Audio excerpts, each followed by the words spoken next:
রাজ্য সরকারের পুলিশ পুরো দলদাসে পরিণত হয়ে গেছে। রাজ্য সরকারের কেনা গোলামের মতন পরিণত হয়ে গেছে।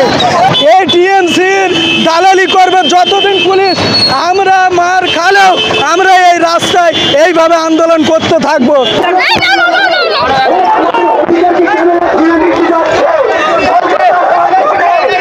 ইউপি পুলিশও যেরকম যোগী আদিত্যনাথ ওই টাক যেরকম দালালি করে বিজেপির ওনার বাপ নরেন্দ্র মোদী, উনি যেরকম ওই নরেন্দ্র মোদী এই দিদিমণিকে বলছে, আর দিদিমণিও সেইভাবেই এই রাজ্য আপনার জন্য করছি আমরা।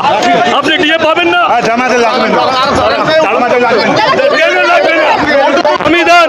সংবিধান হচ্ছে না, আপনি ডিএ পাবেন। আমরা এই লড়াই করছি, পীরজাদা নওশাদ সিদ্দিকী সাহেবের নেতৃত্বে এই লড়াইটা চলবে, শেষ হবে না। যদি আমাদেরকে অ্যারেস্ট করবে ও তো আমরা রাস্তায় উপরে আসবো। আমাদের গোটা বাংলাতে জেলা ব্লকে পাড়া গলি মিছিল বার হবে। একবারে দেখতে পাচ্ছেন যে পুলিশ কিন্তু ধর্ণা মঞ্চে আন্দোলনকে দিয়ে যাচ্ছে। এখানে মৌলানা কামরুজ্জামান রয়েছেন, যে আপনাদের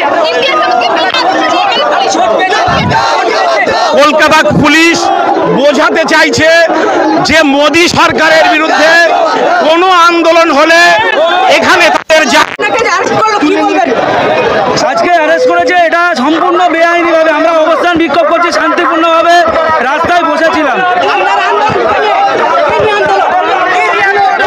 দেখতে পাচ্ছেন একেবারে পুলিশ কিন্তু ধর্ণা মঞ্চে আন্দোলনকারীদের একেবারে তুলে নিয়ে যাচ্ছে প্রেজেন্ট ম্যানে করে। দেখতে পাবো সেই চিত্রটি,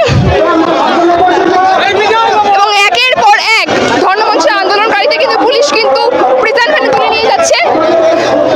আরও দেখাবো সেই চিত্র, যেখানে কিন্তু ধর্ণা মঞ্চে আন্দোলনকারীরা যে মূলত 4টি দাবি নিয়ে তারা এসেছিল, এবং সেই দাবি তারা পুলিশ কিন্তু বারংবার করে বলে দিচ্ছে সেটা সম্পূর্ণ রকমভাবে বেআইনি। আপনি তো জাতীয় পতাকা হাতে নিয়ে এসেছেন, বারংবার করে আপনাদের কর্মীদেরকে পুলিশ তুলে নিয়ে যাচ্ছে। পুলিশ অত্যাচার করছে। আমরা শান্তিপূর্ণ মিছিল করতে এসেছিলাম, শান্তিপূর্ণ মিছিল ধর্ণা মঞ্চ করতে এসেছিলাম, পুলিশ এসে অত্যাচার করছে। রাজ্য সরকার পুরোপুরিভাবে এর সাথে যুক্ত আছে, আমি তো বলবো।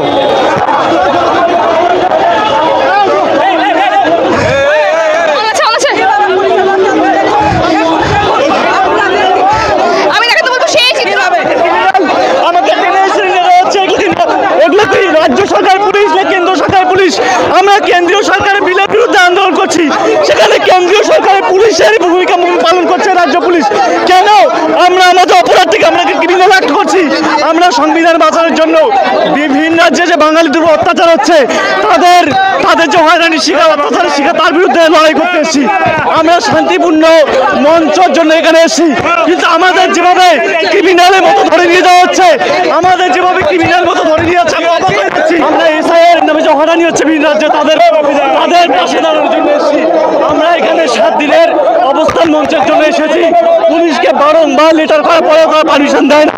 আমাদের নেতৃত্ব গোটা বাংলার প্রতিনিধিরা কিন্তু আছে।